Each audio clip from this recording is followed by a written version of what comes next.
Hello everyone, আসসালামু আলাইকুম। Welcome back to my channel Adnan mom লাইফস্টাইলে আপনাদের সবাইকে স্বাগতম। আশা করছি আমার আজকের ভিডিওটি যে যেখান থেকে দেখছেন সবাই আল্লাহর রহমতে ভালো এবং সুস্থ আছেন। আলহামদুলিল্লাহ, আমিও আমার পরিবারকে নিয়ে আল্লাহর রহমতে এবং আপনাদের সকলের দোয়ায় ভালো এবং সুস্থ আছি। আমার দৈনন্দিন কাজকর্মগুলো আমি যেগুলো সবসময় করে থাকি ওইগুলোই কিছু কিছু ভিডিও আপনাদের সাথে শেয়ার করব। আর শেয়ার করব আমরা যারা গৃহিণীরা বাইরে কোনো কাজ করি না তারা কিভাবে ঘরে বসে অল্প অল্প করে টাকা জমাতে পারি এবং তা দিয়ে আমাদের নিজেদের ইচ্ছা মতো কিছু কিনতে পারি বা আমাদের সংসারের জন্য খরচ করতে পারি। যাই হোক, আশা করছি আপনাদের কাছে আমার আজকের ভিডিওটা একটু হলেও ভালো লাগবে আর একটু হলেও উপকারে আসবে।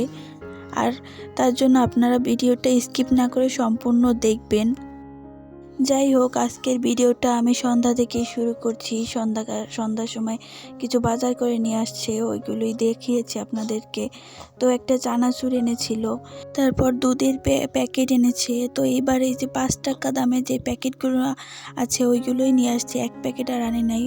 ওখানে 24টা না কয়টা প্যাকেট ছিল জানি, এখন ঠিক মনে নেই। তো তারপর একটা মুরগি এনেছে, তার একটা বাঁধাকপি নিয়ে আসছে, আর এখানে যে একটা মোয়া নিয়ে আসছে, আর এই মোয়াটা বাদাম তারপর তিল আরও কী দিয়ে যেন বানানো। এটা কিন্তু খেতে অনেক বেশি মজা, আমরা সবাই অনেক মজা করে খেয়েছি। এটা যখন নিয়ে আসছিল তখন আমি দেখে অনেক বেশি রাগারাগি করছিলাম, কারণ আমার কাছে কোনো মোয়া অত একটা পছন্দ না। তো এটা দেখে ওই জন্য আমি রাগারাগি করছিলাম। তো ওর বাবা বলছিল যে খেয়ে দেখো আগে কেমন লাগে, আমি এটা আরও বেশি দাম দিয়ে নিয়ে আসছি। তো ওই জন্যই খেয়ে দেখলাম যে না, খেতে অনেক বেশি ভালো লাগছিল।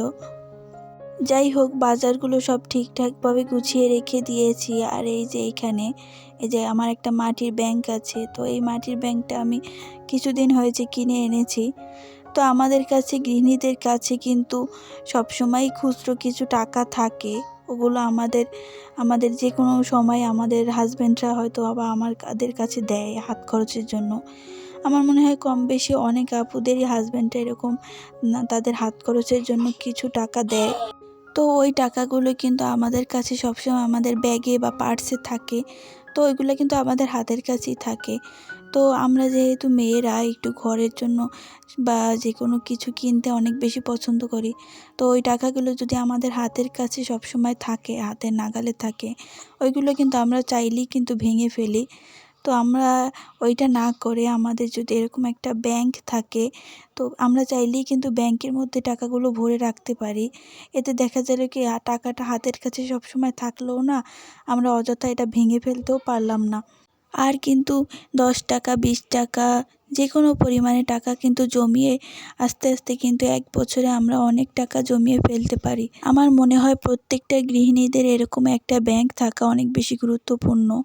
আমরা যারা হাউসওয়াইফ আছি, আমরা যারা বাহিরে কোনো কাজ করি না, আমরা চাইলেও কিন্তু আমাদের প্রিয়জনদেরকে, যারা আমাদের দৈনন্দিন আমাদের ইনকাম করে খাওয়াচ্ছে, আমাদের বাবা ভাই অথবা হাজবেন্ড, তাদেরকে কিন্তু চাইলেও আমরা ইনকাম করে এনে দিতে পারি না যারা আমরা ঘরে থাকি।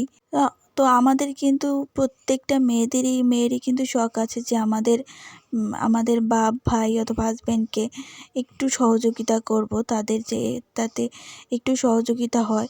কিন্তু আমাদের চাইলেও তো সম্ভব না যে আমরা বাইরে গিয়ে চাকরি করব, তাও তো সম্ভব না। তো আমরা কিন্তু চাইলেই ঘরে বসে এইভাবে কিন্তু সাহায্য করলেও করতে পারি।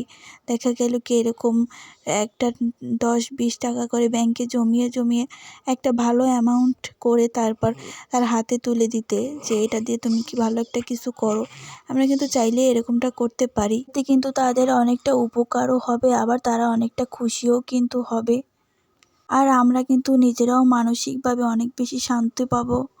তো যাই হোক, এইদিকে কিন্তু আমি যে রান্না করে নিচ্ছি। তো যে মুরগিটা এনেছিল ওই মুরগিটাই কেটে বেছে তারপর ধুয়ে পরিষ্কার করে নিয়েছি। তো আজকে মুরগি ভুনা করব আর খিচুড়ি রান্না করব। তো এই জন্যই রাইস কুকারে কিন্তু আমি খিচুড়িটা বসিয়ে দিয়েছি। আর এদিকে কিন্তু মুরগি ভেজে নিয়েছি। তারপরে যে মুরগির সাথে আলু দেবো, ওই আলুটাও একটু তেলে ভেজে নিচ্ছি। তো আমি সবসময় মাঝে মাঝে ব্রয়লার মুরগি ভেজে রান্না করি, আবার মাঝে মাঝে ভেজে রান্না করি না। এক এক সময় এক এক রান্না করি। তো আফনানের বাবা আবার ভেজে রান্না করলে পছন্দ করে, আর আমার আবার ভেজে রান্নাটা অত একটা ভালো লাগে না। তো যাই হোক, মাঝে মাঝে ভেজে রান্না করি, মাঝে মাঝে আবার ভেজে রান্না করি না। তো দুইজনের মতকেই আর কি প্রাধান্য দেই। মাঝে মাঝে তার পছন্দ মতো রান্না করি, আবার মাঝে মাঝে আমার পছন্দ মতো রান্না করি। তো শীতের সময় কিন্তু খিচুড়িটা খেতে অনেক বেশি ভালো লাগে। গরম গরম খিচুড়ি হলে তো মনে হয় যে আর কিছুই লাগে না। তো আজকের খিচুড়িটা আমি ভাতের চাল দিয়ে রান্না করছি। তো যেই ভাত চালটা দিয়ে আমরা আর কি রেগুলার ভাত খাই, ওই চালেরই খিচুড়ি রান্না করব। তো ভাতের চালের খিচুড়ি কিন্তু আমার কাছে অনেক বেশি ভালো লাগে। এমনিতে যে ওই গুঁড়া চালটা পাওয়া যায়, ওইটা দিয়ে রান্না করলে অত একটা ভালো লাগে না কেন জানি। আর ভাতের চালের খিচুড়িটা আমার কাছে অনেক বেশি ভালো লাগে। যদিও আমি ভাতের চালের খিচুড়ি আর কখনো রান্না করি নাই, সবসময় গুঁড়া চালটা দিয়ে রান্না করি। তো ওই জন্য একটু টেনশনেও ছিলাম যে আসলে পারবো কি না পানিটা পরিমাণ মতো করে দিতে। তো গুঁড়া চালটা দিয়ে খিচুড়ি রান্না করলে কিন্তু আমি পানিটা মেপে দেই, কিন্তু ভাতের চাল দিয়ে রান্না করলে যে কোন মাপে পানি দেবো সেটাই বুঝতে পারছিলাম না। তাও আর কি একটু মানে আন্দাজ করে দিয়ে দিয়েছি। তো দেখলাম যে খিচুড়িটা মোটামুটি ভালোই হয়েছে, একদমও খারাপ হয়নি। তো যাই হোক, আমার মনে হয় মেয়েরা একটা সংসারে আসলে আস্তে আস্তে পরিস্থিতির সাথে সাথে কিন্তু সব কাজই শিখে যাওয়া যায়। তো কোনো মেয়েই কিন্তু মায়ের পেট থেকে সব কিছু শিখে আসে না। তো আস্তে আস্তে কিন্তু সবই শিখে যায়। তো এমনও অনেক মেয়ে আছে যারা বিয়ের আগে হয়তো বা প্লেটটা এনে ভাত খেত না, সেই মেয়েটা আজকে স্বামীর ঘরে এসে সংসার করতে করতে এখন এখন এতটাই পারদর্শী হয়েছে যে এখন তাকে ছাড়া ওই সংসারটাই অচল হয়ে যায়। তো যাই হোক, এরকম কিন্তু প্রত্যেকটা সংসারই, একটা নারীকে ছাড়া কিন্তু একটা সংসার পুরোই অচল। একটা নারী কিন্তু পারে একটা সংসারকে সুন্দরভাবে সাজিয়ে গুছিয়ে পরিপাটি করে রাখতে, একটা সংসারের হাল ধরে রাখতে, সঠিকভাবে সংসারটাকে পরিচালনা করতে।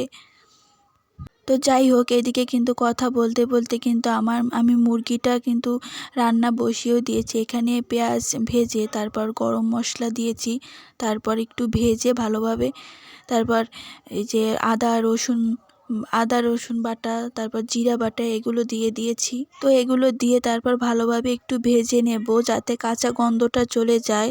তো রান্না করতে করতে আপু এবং ভাইয়াদের কাছে আবার পুরনো রিকোয়েস্টটা করছি, আপনি যদি আমার ভিডিওটা এখনও দেখে থাকেন আর আমার ভিডিওটার কোনো অংশ একটু ভালো লেগে থাকে, তাহলে প্লিজ ভিডিওটাতে দয়া করে একটা লাইক করে দেবেন। আর আপনি যদি আমার চ্যানেলে আজকে নতুন হয়ে থাকেন, তাহলে প্লিজ আমার চ্যানেলটা সাবস্ক্রাইব করে আমার পাশেই থেকে যাবেন। আপনার একটা লাইক আমার কাছে কিন্তু অনেক বেশি মূল্যবান। আপনার একটা লাইক কিন্তু আমার ভিডিওটা অনেক মানুষের কাছে পৌঁছে যেতে সাহায্য করবে। আর আপনার একটা সাবস্ক্রাইব কিন্তু আমার কাছে অনেক বেশি মূল্যবান। তারপর আপনারা যে সুন্দর সুন্দর কমেন্ট করেন, এগুলো কিন্তু আমার কাছে পড়তে অনেক বেশি ভালো লাগে। তো একটা সুন্দর কমেন্ট কিন্তু পড়লে নিজের কাছে অনেক বেশি ভালো লাগে। আমরা কিন্তু ভিডিও করতে অনেক বেশি উৎসাহ পাই। তো এইদিকে আমি এই যে মশলাটা একটু ভাজা হয়ে গিয়েছে, তারপর একটু পানি দিয়ে এখন হলুদের গুঁড়া, মরিচের গুঁড়া, তারপর লবণ, এগুলো দিয়ে দেব। তো এগুলো ভালোভাবে দিয়ে তারপর ভালোভাবে মশলাটাকে কষিয়ে নেব। তো আমার প্রত্যেকটা ভিডিওতেই আমি রান্নার ভিডিও থাকলে আমি বলি যে মশলাটাকে ভালোভাবে কষিয়ে নিতে হবে, কারণ ঠিকই মশলা যত ভালো কষানো হবে রান্না কিন্তু খেতে তত বেশি মজার হয়ে থাকবে। তো মশলাটা কিন্তু কষানো শেষ, আর এখন এই যে ভেজে রাখা মাংস এবং আলুগুলোকে আমি একসাথেই দিয়ে দেব। তো এইগুলো দিয়ে তারপর আবার একটু কষিয়ে নেব। তো মানুষের জীবনের কিন্তু টাকার মূল্য অনেক বেশি। তো বিপদের কিন্তু কোনো হাত পা নাই। তো আল্লাহ না করুক কখনো যদি বিপদ আপদে আমরা পড়ে যাই, তো ওই জন্য কিন্তু আমাদের কিছু কিছু সেভ করে রাখতে হবে, যাতে আমরা বিপদের সময় কারো ধারে ধারে ঘুরতে না হয়, নিজেরাই খুব ভালোভাবে চালাতে পারি। যদিও মানুষের জীবনে টাকা কিন্তু পুরো কোনো সুখ এনে দিতে পারে না, তো আবার টাকা ছাড়া কিন্তু সুখ সম্ভবও না। তো আপনাকে কিন্তু সুখে থাকতে হলে আপনার কাছে কিন্তু টাকার মূল্যটা অবশ্যই আছে, টাকা কিন্তু থাকতে হবে। তো আপনার কাছে যদি টাকা না থাকে আপনাকে কিন্তু কেউ মূল্য দেবে না। আপনার আশেপাশের মানুষগুলোই কিন্তু আপনার কাছে তখন অচেনা হয়ে যাবে যদি আপনার কাছে টাকা না থাকে। তো এই জন্যই আর কি, টাকা নিজের যখন হাতে থাকবে তখন কিন্তু টাকাটাকে সেভ করতে হবে। তো আমরা গৃহিণীরা চাইলেই কিন্তু ঘরে বসে টাকা সেভ করতে পারি। তো এইভাবে কিন্তু হাত খরচের টাকা থেকে আমরা আমরা আমাদের টাকাকে সেভ করতে পারি। আর এই জন্য কিন্তু একটা ব্যাংক আমাদের ঘরে থাকতেই হবে। আমার মনে হয় প্রত্যেকটা ঘরেই কিন্তু এরকম একটা ব্যাংক থাকা জরুরি। তো ওই জন্যে আমি কিন্তু সবসময়ই চেষ্টা করি একটা ব্যাংক রাখার জন্য, যাতে আমি আমার হাতে টাকাগুলো থাকে ওইগুলো সবসময় ভাঙতে না পারি। তো দেখা যায় কি, এরকম একটা ব্যাংকে টাকা জমিয়ে রাখলে একসময় দেখা যায় ঘরের একটা প্রয়োজনীয় জিনিসও কিন্তু আমি নিজের টাকায় কিনতে পারি। আর নিজের জমানো টাকা দিয়ে নিজের সংসারের জন্য কিছু কিনতে কিন্তু সবারই পছন্দ করে। কার কেমন লাগে জানি না, কিন্তু আমার কাছে অনেক বেশি ভালো লাগে। তো এর আগেও আমার কয়েকটা ব্যাংক ছিল, তো ওগুলো ছিল প্লাস্টিকের। তো যাই হোক, ওইগুলোতে আমার বেশ কিছু ভালোই টাকা জমেছিল। তো ওইগুলো আমিও ভালো কাজেই খরচ করেছি আলহামদুলিল্লাহ। তো এবার একটা মাটির কিনেছি। তো যাই হোক, দেখি এটা দিয়ে কি করতে পারি। ইনশাআল্লাহ কোনো ভালো কাজেই খরচ করব। তো আমরা মনে করি কি 10 টাকা 5 টাকা ব্যাংকে রেখে আর কি হবে। তো এইরকম 10 টাকা 10 টাকা করে রেখেই কিন্তু এক বছরে অনেক টাকা জমানো সম্ভব। ওই যে কথায় আছে না, ক্ষুদ্র ক্ষুদ্র জলকণা থেকে কিন্তু বিশাল এক জলরাশির সৃষ্টি হয়। তো আমাদেরকেও কিন্তু এরকম ছোট ছোট ছোট সঞ্চয় থেকেই কিন্তু বড় একটা অ্যামাউন্ট সৃষ্টি করতে হবে। এতে কিন্তু আমাদের নিজেদেরই অনেক বেশি উপকার হবে। তো অনেক আপুরাই কিন্তু এরকম সঞ্চয়ের ভিডিওগুলো করছে, যাতে কিভাবে সংসারে সঞ্চয় করা যায়, কিভাবে সংসারের খরচ কমানো যায়। তো এটা করাটাই স্বাভাবিক। বর্তমান যে পরিস্থিতি, বর্তমান যে দ্রব্যমূল্যের বাজার, সব কিছু বিবেচনা করে এই রিলেটেড ভিডিও করাটাই কিন্তু স্বাভাবিক। তো আমরা ওই রিলেটেড ভিডিওগুলো দেখে কিন্তু অনেক বেশি উপকৃত হই। তো আমাদের কাছে কিন্তু ভালো হয়, আমাদের কিন্তু অনেক উপকার হয়। তো যাই হোক, কথা বলতে বলতে কিন্তু এদিকে আমার রান্নাটাও হচ্ছে, কিন্তু এখানে মুরগির মাংসটা অনেকটাই হয়ে এসেছে। তো এখন ঝোলটা টানলেই মানে হয়ে যাবে আমার রান্না। আর অন্যদিকে খিচুড়িটাও হয়ে গিয়েছে। তো যাই হোক, এটা হলো রান্নার পরের ভিডিও, খাওয়ার সময়। তো এখানে আফনানের বাবা আবার ডিম ভেজে নিয়েছে।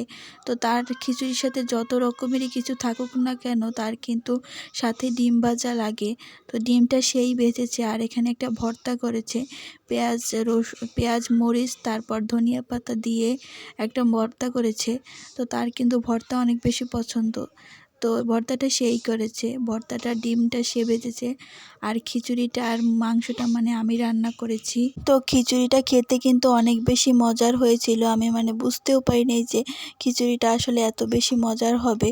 তো শীতের সময় কিন্তু এরকম গরম গরম খিচুড়ি, তার সাথে কিন্তু ভর্তা হলে কিন্তু আর কিছুই লাগে না।